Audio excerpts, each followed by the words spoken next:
4 ஆண்டுகளாக எதையும் செய்யாத, ஒரு நற்பணிகளும் செய்யாத, ஒரு நலத்திட்டங்களும் செய்யாத ஸ்டாலின் அவர்கள் திமுக ஆட்சி. இப்போது இல்லந்தோறும் ஸ்டாலின் எதுக்கு இருக்கிற பிடிட்டு போவா? ஏற்கனவே பிடிட்டு போதாதா? வீட்டுக்கு போறாங்க. இப்ப வீட்டுக்கு கதவை தட்டி உங்களுக்கு ரூபா வந்துச்சா, அரிசி வருதா, ரேஷன் கடையில் அரிசி கொடுத்தாங்களா, மண்ணை கொடுத்தாங்களா, பருப்பு கொடுத்தாங்களா? அவங்கவுங்க பொம்பளை வயிற வசவ தாங்க முடியாம ஓடி போயிட்டு இருக்காங்க. இப்ப கோர்ட்டே தடை பண்ணிடுச்சு.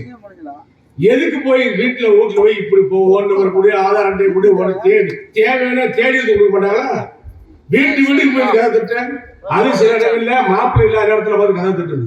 அடி வாங்கி வந்திருக்காங்க திமுக, உதவாங்கிருக்கா. கேவலமா இல்லையா? உனக்கு அசிங்கமா இல்லையா? அவமானம் இல்லையா?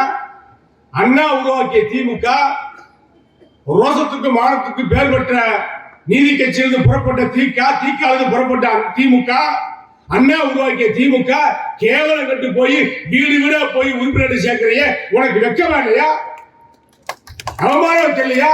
அண்ணா திமுக நிர்வாகிகள் யாராவது போய் வீடா போய் நாங்க உறுப்பினர் சேர்க்க சொன்னோமா? 2 கோடிக்கு மேல் தொண்டர்கள் இன்னைக்கு அண்ணா இருக்காங்க. நான் அப்படி கேட்டா இளங்கோ போய் சேர்த்தாரா, மணி போய் சேர்த்தாரா, முன்னாள் சட்டமன்ற உறுப்பினர் வெற்றிவேலு சேர்த்தாரா?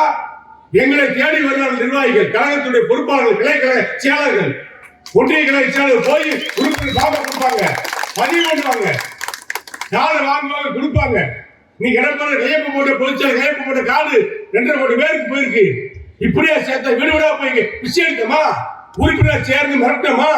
நீ உறுப்பினர் சேர்ந்தாதான் உனக்கு ரூபா கிடைக்கும் சொன்னமா? ஏன்டா கேவலம் கிடைக்கிற அரசியல் பண்ணீங்க? உங்களுக்கு வெக்கமா இல்லையா? இதுக்கு தூக்கு போட்டு சாகலாம? இந்த பதவி தேவையா? இந்த பதவி இருக்கு என்ன யோக்கியம் இருக்கு? வீடா போய் நீ என்ன பண்ணிருக்க, இந்த ஆட்சி என்ன தெரிஞ்சு சொல்லி நாட்டு மக்களுக்கு தெரியாதா? உங்களுக்கு தெரியாதா? செய்தித்துறை அதிகாரி சொல்ல மாட்டாங்களா? ஐஏஎஸ் ஆய்வாளர்கள் சொல்ல மாட்டாங்களா? உளவுத்துறை அதிகாரி சொல்ல மாட்டாங்களா? ஊருக்கு எதிர்ப்பு கிளம்பிருச்சு. ஊருக்கு எதிர்ப்பு கிளம்பிருச்சு. சாராய கடை திறந்து வச்சாச்சு. வாசல் நிம்மதியா போய் கோட்டை முடிவு போனா அங்கேயே விட மாட்டாங்க.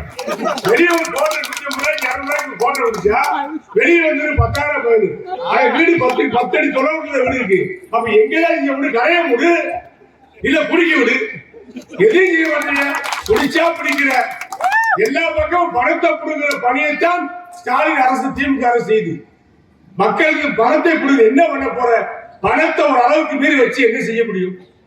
ஏன் இப்படி பேர் கொண்டு அலையறீங்க? எதுக்கு இப்படி கொள்ளையடிப்பதில் குறியா இருக்கிறீங்க? திமுக எந்த மந்திரியா ஒழுங்கா இருக்காரா?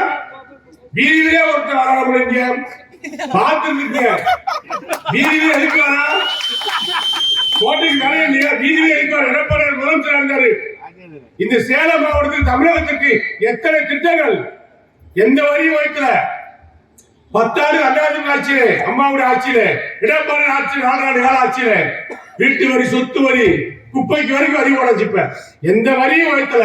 பஸ் கட்டணத்தை உழைத்தல, மின்சார கட்டணத்தை உழைத்தல. ஆனா பிரச்சனையே இல்லை மக்களுக்கு. நாடு நல்லா இருந்துச்சா இல்லையா? ரோடு அகலப்படுத்துறாங்க, பாலம் அமையாத பகுதி கிடையாது, ரோடு போடாத தெரு கிடையாது, சாலை அமையாத ஊர் கிடையாது. நிலைமை எப்படி இருந்துச்சு? இன்னைக்கு என்னாச்சு? பராமரிக்க கூட வக்கீல ஆட்சி ஆகிட்டா திமுக ஆட்சி போச்சு. டயா பூஸ்டர், சுகருடைய ரிமோட் கண்ட்ரோல் இனி உங்க கையில. அனைத்து மருந்து கடைகளிலும் கிடைக்கும். செய்திகளை உடனுக்குடன் தெரிந்து கொள்ள கீழ்கண்ட கேபிள் மற்றும் டிடிஎச் நெட்வொர்க்குகளில் எம்நாடு செய்தி தொலைக்காட்சியை காணுங்கள். பாதகம் செய்பவரை கண்டால் நாம் பயம் கொள்ளலாகாது பாப்பா. மோதி மிதித்து விடு பாப்பா, அவர் முகத்தில் உமிழ்ந்து விடு பாப்பா. அண்மை செய்திகளை உடனுக்குடன் தெரிந்து கொள்ள இணைந்திருங்கள் எம்நாடு தொலைக்காட்சியுடன்.